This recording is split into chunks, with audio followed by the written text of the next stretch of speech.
கடந்த வெள்ளிக்கிழமை முதல் நேற்று வரை நாடு முழுவதும் ஒரே நேரத்தில் நடத்தப்பட்ட ஓப்னோடா எனும் ஒருங்கிணைந்த சோதனையில் 398 பேர் போலீசாரால் கைது செய்யப்பட்டுள்ளனர்.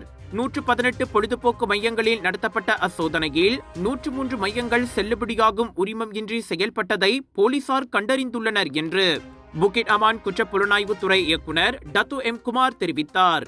கைது செய்யப்பட்டவர்களில் 5 மைய உரிமையாளர்கள், 3 மேலாளர்கள், 150 பணியாளர்கள், 112 வாடிக்கையாளர்கள் மற்றும் விபச்சாரத்தில் ஈடுபட்டு வந்த 128 பெண்கள் உள்ளடங்குவர் என்பது குறிப்பிடத்தக்கது. மேலும் சோதனையின் போது பணத்தொகை மற்றும் பல்வேறு பொழுதுபோக்கு உபகரணங்களும் பறிமுதல் செய்யப்பட்டதை தொடர்ந்து அனைத்து சந்தேக நபர்களும் அருகிலுள்ள மாவட்ட காவல் நிலையங்களுக்கு அழைத்து வரப்பட்டு பதிவு மற்றும் விசாரணை நடவடிக்கைகள் மேற்கொள்ளப்பட்டுள்ளன என்று அறியப்படுகின்றது. இவ்வழக்கு எக்ஸைஸ் எனப்படும் உபவரி சட்டம், குடிநுழைவுத்துறை சட்டம் மற்றும் மாநில பொழுதுபோக்கு சட்டம் ஆகிய அனைத்து சட்டத்தின் கீழும் விசாரிக்கப்பட்டு வருகின்றது.